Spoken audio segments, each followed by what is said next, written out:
正解なんですよ。ちょうど1分前に。忙しくてすいません。では、アタック入ります。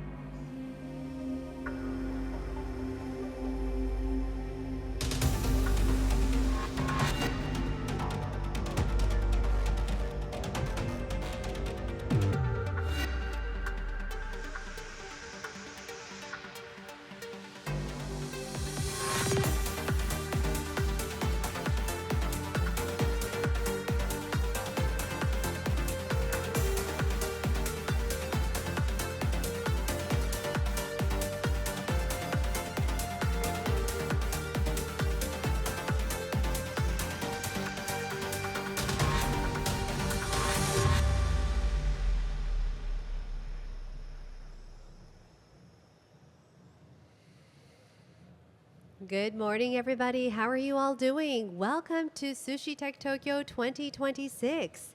The next session, which will be beginning at 10:30, is about safeguarding our cities from risk, bridging global governance and local solutions with technology at the forefront.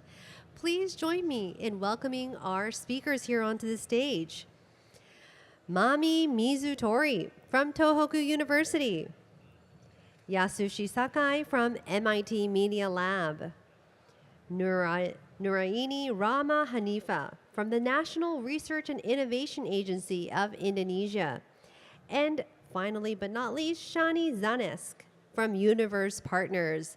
Please welcome our speakers with a huge round of applause.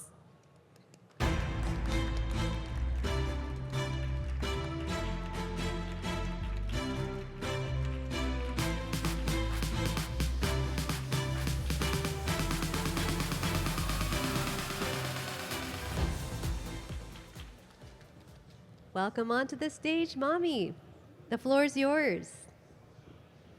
Thank you very much. Good morning and welcome to our session. The title has been announced. It's a rather long title, but it pretty much summarizes the goal of our session.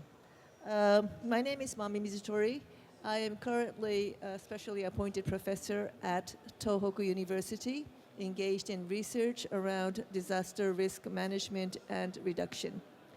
I was previously working at the UN for almost 6 years as the UN Secretary General's Special Representative for Disaster Risk Reduction, which is relevant to today's topic. Today, I have a wonderful panel. They are young, vibrant academics and practitioners from different parts of the world. And importantly, in their pursuit to help people, communities to build their resilience, they are using technology, innovation, and science. So from my left, we have Dr. Yasushi Sakai, originally from Japan but now based in the US. He provides data simulations and visualizations to disaster relief projects, drawing from his research at the MIT Media Lab. Dr. Sakai's work covers a wide and diverse range of issues, from natural disasters and emergency response scenarios, modeling inundation risk, mapping wildfire for prevention strategies. He also engages with challenges related to emergency immigration allocation and the placement of war zone shelters. We then have Dr. Hanifa from Indonesia. She is a young and upcoming scientist who is recognized for bridging the gap between high-level science and action in the communities for disaster risk reduction. She also co-develops affordable technologies and education frameworks to build local resilience. And in 2021, Dr. Hanifa won the UNDRR Rising Star Award for her work and contribution. Last but not least, Ms. Shani Zanescu from Israel. She is the founder and general partner of Universe Partners. She is a deep tech investor with experience in managing and deploying venture capital. Ms. Zanescu has backed early stage startups and funds launched venture and philanthropic initiatives, and has also built new tech industries. She has been named to Forbes 30 under 30. So, diving into our theme immediately, we know that we are surrounded by risk. Climate change is around the corner, already here. We experience COVID-19. What started at Wuhan, China didn't stay there, and right now, what is happening at the home straight is affecting many people in the world daily. We know that risk surrounds us, and the risks are systematic, and when they turn into disasters, they are compounded. It's not only one type of disaster, but many types of disasters. But in spite of this dire situation, we are not helpless, we're not hopeless, because to begin with, there is a global framework for governance on how to reduce these risks. And it is called the Sendai Framework for Disaster Risk Reduction. So next slide, please. Can you turn the slide to the slide on the Sendai Framework, please? 次のスライドお願いします。あ、これではなくて、これでもなくて。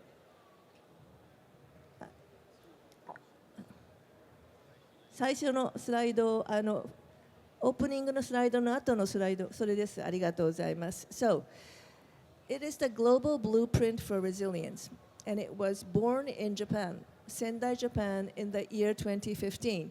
You may have heard of the Paris Agreement, you may have heard of the SDGs, maybe not of the Sendai Framework, but this is the most relevant global governance framework related to today's theme.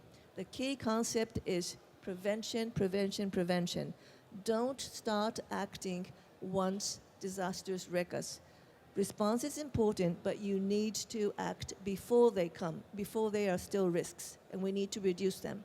So what are the 7 goals of this framework? First, we need to reduce 4 things, which is quite obvious. Mortality, people affected, losing jobs, homes being injured. The loss of economy has to be reduced, and the destruction of critical infrastructure. But in order to do this, we need to achieve 3 goals. We need to increase 3 things. We need to increase the number of countries, governments, both central and local, which have risk reduction strategies. If you don't have a plan, you are doomed. We need to increase international cooperation. Many countries don't have the means, resources to do this. But, as I said, what starts in another country can quickly become our disaster.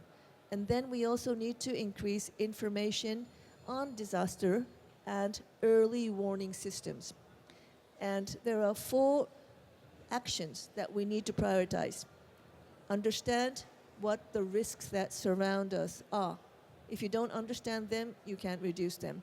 Second, you need to strengthen the governance system, like making plans, like having effective agencies. But you also have to invest money, resource into resilience before the risk turns into disaster. And finally, we need to build back better.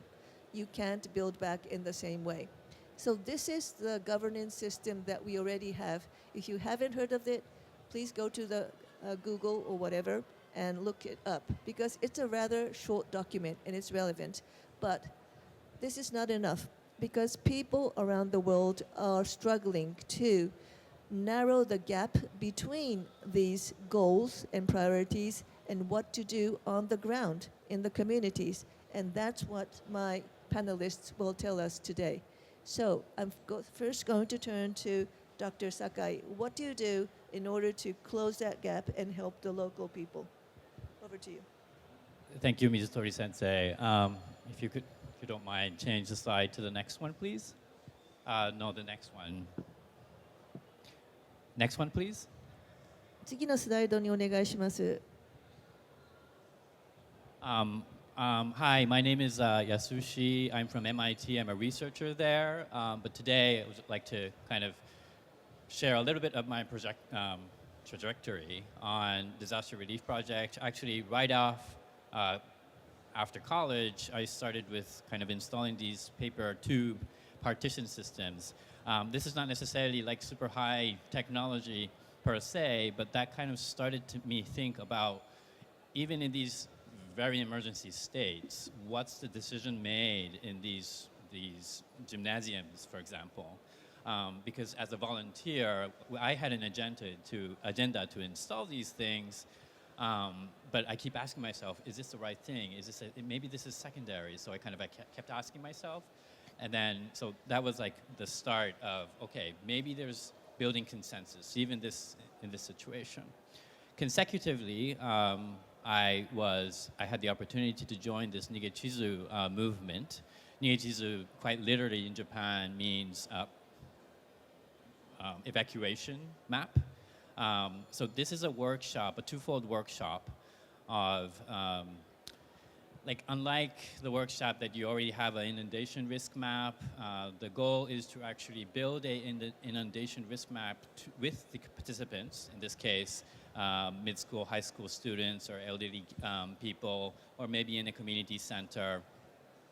And maybe it sounds like it's complicated, but it's actually very simple, that you have a very short strip of string and you start with like a green pencil, and then you start with a safe area and you kind of gradually change the colors. So it's very simple, but I think what I want to point out here is that it's not something that is prescribed to you. It's something that there is already participation, and in my view, there's already building consensus part, right? What is the risk of your local neighborhood, and so forth. I would like to give real credit to these two institutions and these efforts, because these efforts are still ongoing, and we have, I think at this point, a few hundred of these events are running into these local neighborhoods and local mid-school and high school students, with the students. At that time, it was new. I mean, I think I need to talk a little bit about technology. At the time, our team made this browser-based 3D version of the same concept, but at this point, I think I would like to point out that the process of this workshop outlived this web app. So this is kind of a cautionary tale that implementing these things or technological interventions is actually easy. It's more hard to have this kind of momentum of consistent education. Skip to 2026, I am making a global inundation risk map that you can kind of visualize the same thing in anywhere in the world, but I think I'll reserve that to the later discussions. Back in MIT, we have a platform, what we call Cityscope. This is basically a Lego toy that is color tagged, and it has a camera, and it reads the camera, and based on what you put, different simulations run in the same time. So, and that visualization is overly projected again to that 3D model, 3D Lego model. We use this for urban planning. What's the effect of having residents, offices, mixed use, amenities? But we have used this for emergency cases too. We have used it with the city of Hamburg, if there was a situation that there was like 400 people crossing the border from Middle East, they had no idea what to do with them. But instead of just a mayor actually kind of pointing locations where they should temporarily live, the citizens kind of gathered around. I think we had like 40 workshops, something like that. And then we quickly allocated where are the sparse places, or where the places that fit to allocating this immigrants. Not to concentrate to one place, or not to kind of break into communities. But these are the kind of very local attempts. I'm more than happy to talk about like the regional scale or the city scale of what the North American cities are trying to do. But I'm looking forward for this following discussion. Thank you. Thank you very much, Dr. Sakai. Very, very practical, very, very localized, important. Now, Dr. Hanifa, over to you. Thank you, Ms. Mami Mizutori Sensei. Good morning. I'm Rahma Hanifa from Indonesia. I graduated from Japan and I experienced the 2011 earthquake and tsunami back then. And I was researching about whether or no in my island a similar event can happen. And we could also have such a big megatrust earthquake and tsunami that happens in Java, the most populated island in Indonesia. And that's why my mission forward is to operationalize the science policy action nexus to the technology innovation, but also working with the local community at risk. Our foundation is rigorous research. As you see on the left, we actively conduct researches on earthquake source characterization using various earth observation and geoscience technology, monitor active threats like the Lembang Fault near Bandung City Metropolitan, and this is conducted with collaboration with other institutions and also with Singapore to develop a seismic geodetic observation network in Sumatra Island and also in the Lembang Fault. We actively contribute to the updating of the National Seismic Source and Hazard Map in Indonesia through the Ministry of Public Work and Housing to ensure, to enhance the infrastructure resilience across Indonesia. We recently launched an updated map of 400 active faults in Indonesia that could affect infrastructure and 270 million population in Indonesia. But data alone is not enough. It must be living. So we collaborate with universities, local government, communities, and also international partners. Like for example, with the UK under the International Science Partnership Fund, we have an exposed project to operationalize the science policy action nexus in Bandung Metropolitan, where I live. It's a high density basin of 9 million people facing cascading risk from the Lembang Fault and active volcanoes like Tangkuban Perahu. We integrate Earth observation, AI-driven physical and social exposure models, and also quantitative multi-hazard modeling so that we can move beyond theoretical risk to identify specific and localized vulnerabilities. We see this scientific data translated into community through a participatory design approach. So we co-design together with the community. We use visualized storytelling and also culturally resonant narrative from the indigenous risks that public, and also we are planning to have a public exhibition to bridge the gap between the technical institutional guidance and everyday traditional knowledge. So this integrated framework ranging from the science to co-develop the strategies together with the community so that we ensure that disaster risk reduction is not far away with the community, it's not top down, but it's also bottom up, so that it can be more sustained and has community-owned practice that safeguard urban functionality and long-term human safety. And seeing the Tokyo Resilience Project also give more inspiration to megacities resilience in Indonesia and beyond.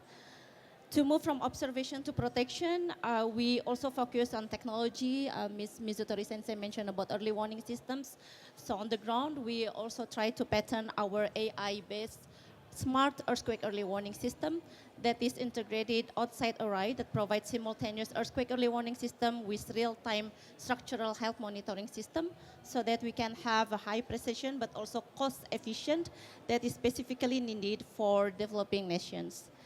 And standing here in Tokyo, I must emphasize our progress also is fueled by profound international collaboration through the SATREPS project. It's a JICA GST collaboration with Japan where we are co-developing an end-to-end earthquake early warning and response system. We are taking lessons from various earthquakes in Japan, such as the Kobe earthquake, the Great Tohoku earthquake, and recently the Aomori earthquakes, and applying them to the unique tectonic and social landscape of Indonesia. So it's not only transfer of technology, but also co-creation, so that this partnership allow us to fuse Japanese technology excellence within the Indonesian local context. From the air, we complement with a movement of Fly for Humanity. This initiative is led by youth and young professionals that we use UAV to provide participatory aerial mapping and intelligence to bridge the gap between satellite observation and ground truth reality for rapid response. We have mapped more than 20 missions across Indonesia, including the latest Sumatra hydrometeorological environment disaster, and also several major other disaster in nation to assist the rescue team. But the true test of technology is also on the social implementation. In our coastal region, the challenge is more complex. So in Bali, Lebak, and Wakatobi, some of the islands, we are also implementing the UN Tsunami Ready program. Here we integrate the advanced modeling by technology with local indigenous wisdom like Ca'ah Laut or Eka Umafi narrative, so that the community have more sense on how their ancestors also understand this, and together with the modern technology. So we co-develop the evacuation map using accessible technology and also locate the red and safe zone for evacuation and drills. So we are moving towards seamless early warning system that break the silos between earthquake, tsunami, storm surge in the coastal area, and bringing more early action frameworks to the local community. So this is kind of science policy action nexus in motion. We turn scientific advocacy into DRM planning documents and evidence-based policy. But we also see the importance of sociopreneurship, like bringing more public-private partnerships, and also how we can bring this into industry so that we can have the opportunity diagram that we are building a research ecosystem that can bridge the generation gaps, empower more women, and also foster leadership. So I call for strengthening our global leaderships, but technology is powerful when it is inclusive. Thank you. Thank you very much, Dr. Hanifa. I see already a lot of synergy between what you said and the presentation of Dr. Sakai. So, Ms. Zanescu. Thank you, and thank you everyone from choosing from all the many sessions to come and be with us. And yes, there are so many alignments, and from Mami's model, I guess I will double click on the investment part of things and share with you how I view technology and specifically investments can help us, because we need the capital. This is the world we live in. So I've been around venture capital as well as foreign policy and diplomacy. And it has become very clear to me that the defining investment theme, and I'll share why it's a theme and not a sector in a moment, of the next decade is resilience. And it's interesting because it's based also on, I guess, the failures that we had in previous decades. So, but we're here to look onward and forward. So disaster risk management, I'm not only looking at it, and I'm sure everyone can think similarly, not just about extreme weather events, but also about geopolitical tensions and technological burden and economic downturns and society. It's all interconnected, and this is how I define resilience. So both in venture and in public sectors, we need to look at things, one, as a multi-stakeholder, approach, which I think this panel really demonstrates amazingly, and also as a holistic approach when it comes to venture. And I'll share specific technologies in a moment, but this slide that I know has many items, I want to dive into the capital movements, because we said everything is interconnected. So there have been a lot of shifts in that sense as well. And for decades, we've seen financial markets rewarding efficiency and rapid growth and cost reductions, etc., which indeed resulted in growth, but it also created a really fragile world with climate shocks, cyber attacks, social fragmentation and whatnot. Again, not here to depress you, but to show you the solutions.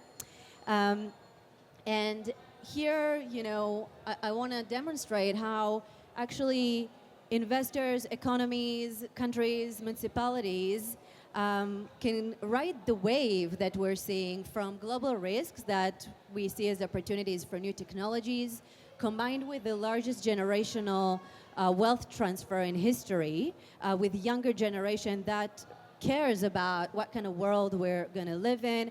Of course, AI, which is the new revolution, and what was the industrial revolution. No need to fear it. Yes, it will change talent, but it will also create different type of jobs with extreme weather, and that sense of urgency that we really, really felt in the past 5 years. Again, the capital moves there. We see policy, and we see more and more opportunities to build resilience in that sense. And when I look at technologies, and I'm based in Israel, so we have lots of them. I mean, lots of them. 50% of the export of the country is from tech, and it's wonderful. But I looked on 3 levels, on the preparedness, response, and of course the recovery, which is as important when we're dealing with different shocks. And we have companies that imitate via digital AI twins supply chains and sourcing raw materials and solving bottlenecks that we have around the maritime industry, which hasn't changed for a very long time. And every time there is a crisis of some sort, the Hormuz closes, the Suez closes, the Malacca closes, we shouldn't be surprised. We have all the data. In fact, we're drowning in data. And we've seen some examples, early predictions and whatnot. And the systems that we see should help leaders answer 3 urgent questions. What is happening right now? Oh, okay, we were prepared for it, right? Because that's the whole goal. Where are the risks are concentrated and what action we should take right now that has the greatest impact at the time that it happens? And as I've mentioned, we can use all the data and just synchronize it. I think the key focus should be synchronization between local authorities, national level, and inter-country, also with, neighboring countries, and on one hand look at it from a local perspective, but always zoom in and zoom out. We have to do that. And I'm going to wrap up and mention that beside technological innovation, we also need to have financial innovations, which also haven't changed for many years. So like mentioned here, public-private partnerships, outcome-based procurement, resilience-linked insurance structures. The insurance world is a huge opportunity. Infrastructure modernization vehicles, blended finance, and of course, private equity and venture capital, which is what we're doing at Universe Partners. We're focused solely on resilience. And as I see it, the next great investment cycle is not about software consumption, that's obvious. It is about actually rebuilding the operating systems or our economy all along, because the current systems don't fit anymore. So resilience is a necessity. It's not a nice to have. It affects our entire life, and those who adopt it will manage and even prosper if we're very optimistic. Well, thank you very much. Now we've had 3 very enlightening presentations. I'm going to ask a question to each one of you in the reverse order. So, Shani, we always say that unless you make something into a business, it's not going to be scaled up, right? Disaster risk reduction, building resilience. It's good that we work on it. We have to work on it, but you need to make it into a business in the positive sense. And importantly, the capital has to move in a way to build that resilience. But the $1 million, or maybe that's not a lot of money anymore, question that we always have is, how can you measure resilience, right? We know that if you put an extra dollar into critical infrastructure, it will be more resilient. But resilience itself, how can you measure it? We've been asked a lot, what are the metrics? What's your answer to that? Are you finding new ways to give a good measurement of resilience so that the investment really starts coming into that? It's a great question, and I think it's work in progress, like this entire world at the moment. And again, financial market always reward different things, right? Efficiency and how much money did you save. And usually when we avoid a disaster or a crisis or a shock, no one gets paid, basically, right? It's a very, that's what I mentioned. We need also new financial innovative models and not just technology. I trust technology very much, actually. I'm a huge fan, obviously, and of the talent, and people can solve whatever problem and challenge. But also the markets, insurance markets, I think, play a really pivotal role. We need to have a new model for insurance, and that will help, even in day-to-day lives for people to own houses, to insure themselves, to look at risk from a whole new way and not just about, you know, how much we get paid. Well, maybe we need to get paid if we avoided a risk, if we prevented a, yeah. Thank you. That's a important, super important point. How can we value what we have been able to avoid? And Exactly. insurance. So actually, I work as an advisor to a rather big Japanese insurance company, and Japanese insurance companies are now looking into what can we do in order to prevent disasters from impacting us. Instead of just paying what you lost, paying for what you lost, what can insurance companies do beforehand? So you're right. I think, you know, we're moving towards that. Dr. Hanifa, you are actually working in building the partnership between science, government, so the science policy nexus. We always say that policies need to be based on evidence, but how much are they really based on evidence? But you're working on that. But you also connect the local community.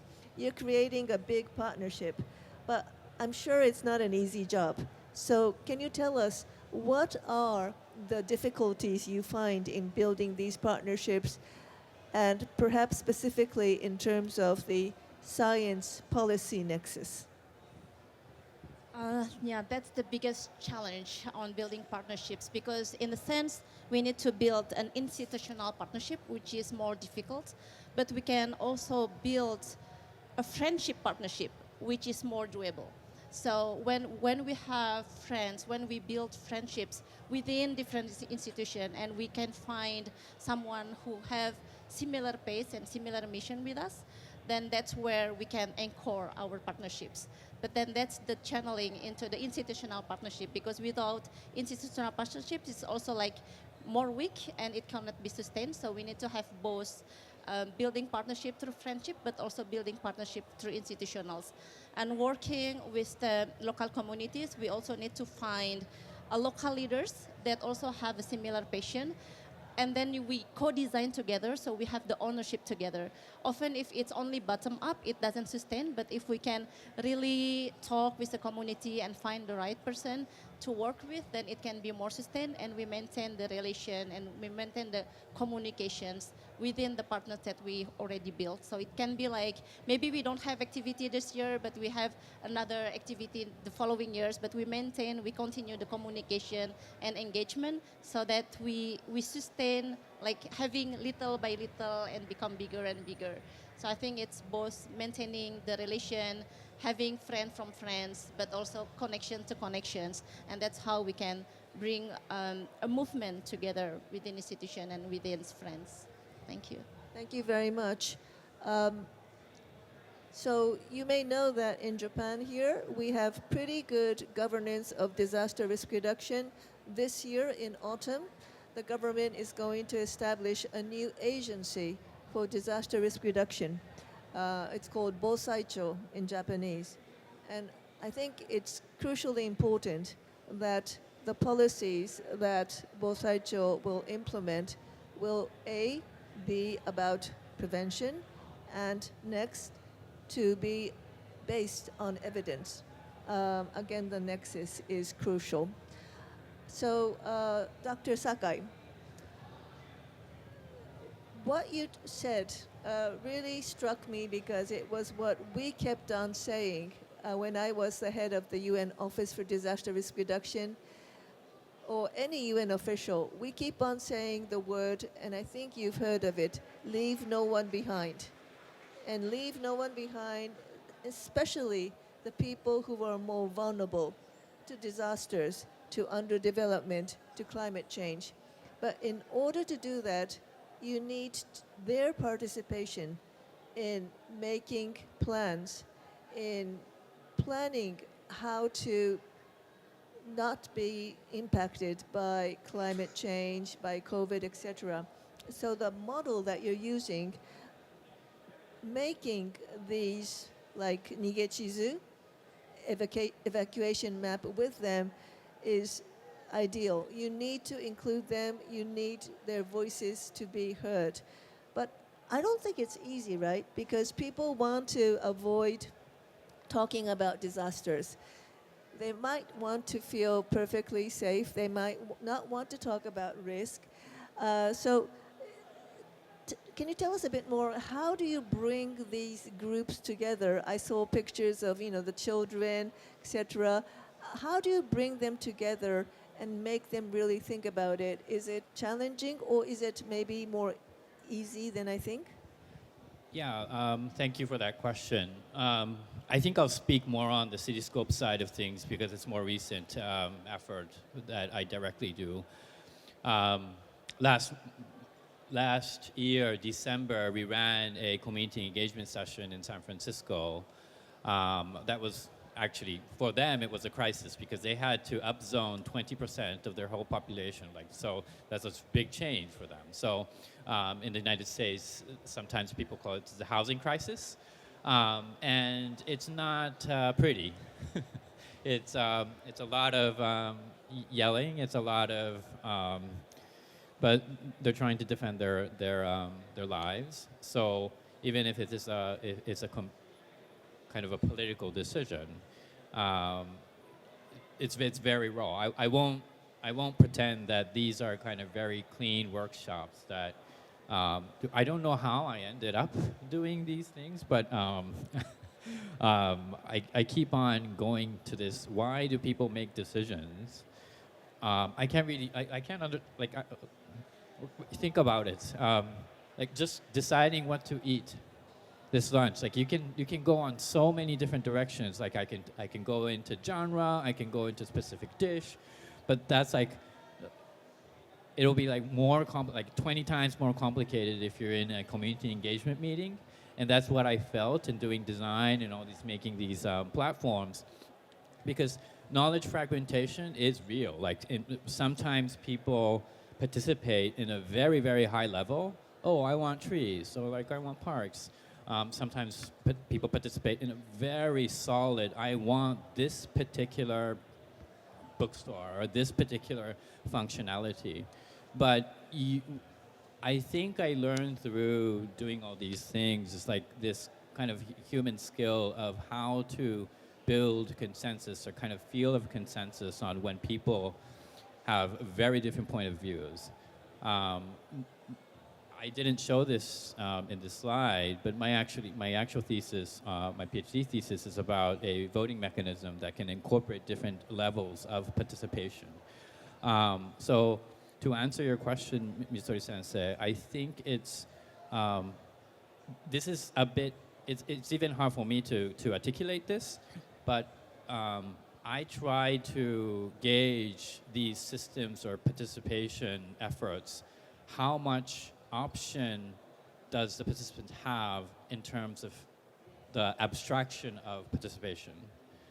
Is it very focused? Is it broad? My argument is that you don't want to confine it into one resolution, because sometimes it's very hard to do that. It's very hard to facilitate these workshops. But even in a 1 hour workshop, I think it's important to kind of go back and forth of the different scales and the different abstractness of these. And that's what I feel currently the most challenging part. But yeah, I think I'll keep doing it.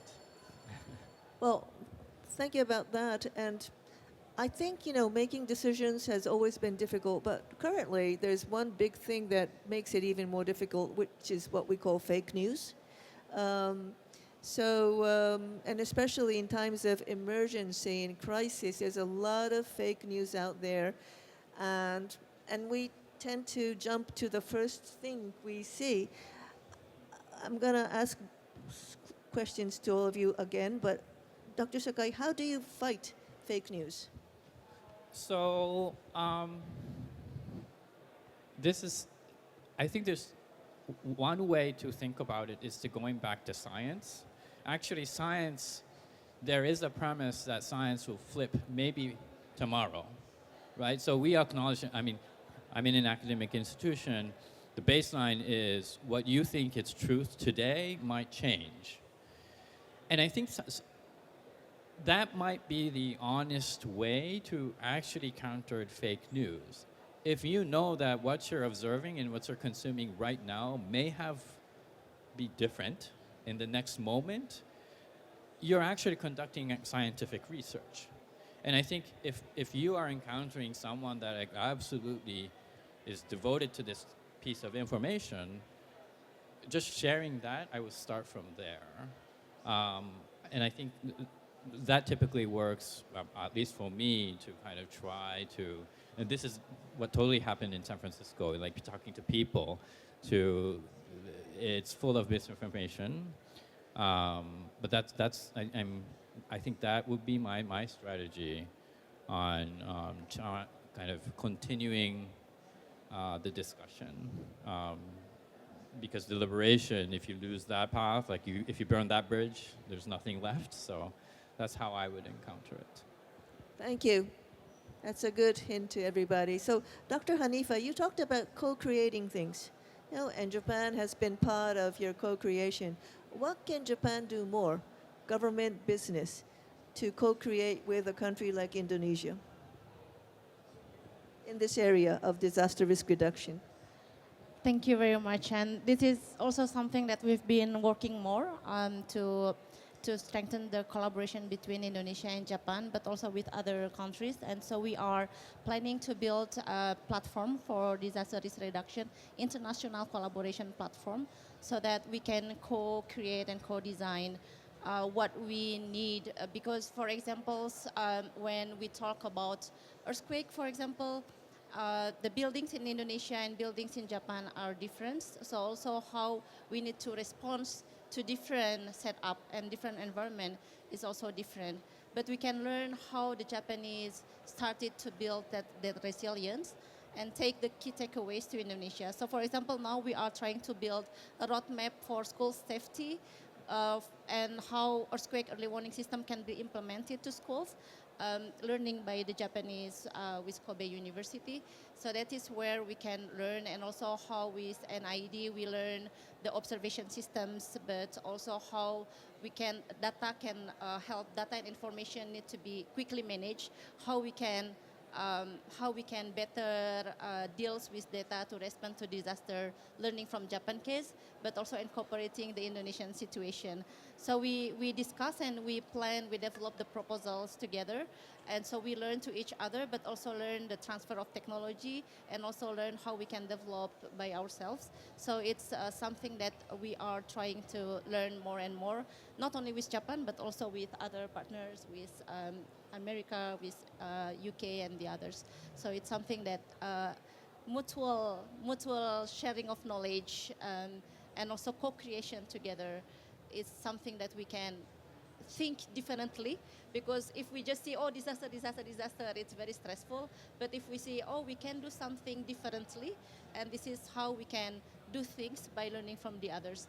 So it's something that we want to invest more and we want to continue collaborating. Great, thank you. So, Shani, I know that you've been to Davos, where all the people of high power are there. Give us a flavor of Davos. Is resilience risk a big issue there? Do they talk about it sincerely? How do you feel about it?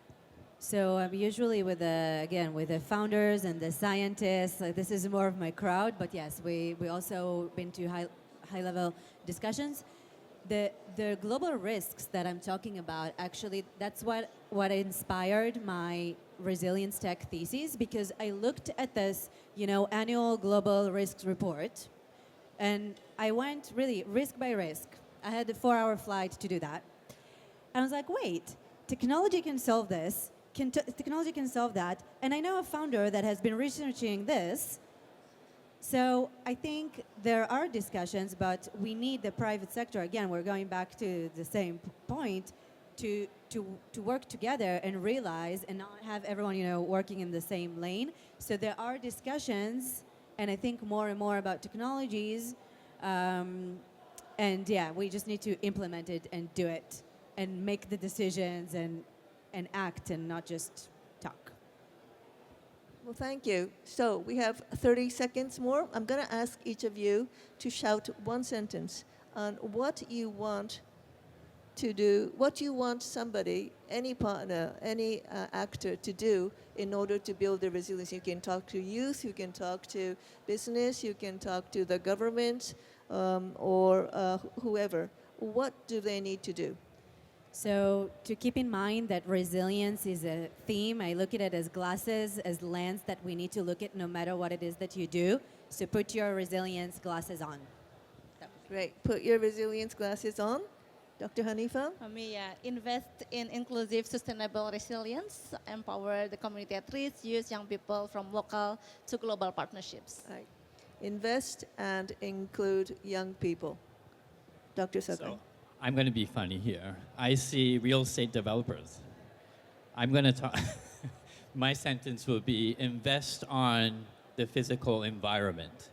And I guess what you're doing, you can do more. Thank you.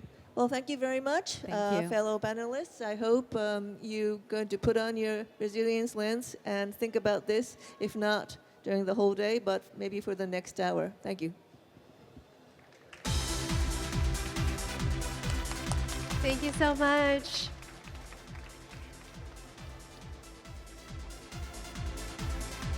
Let's give a round of applause to our wonderful speakers.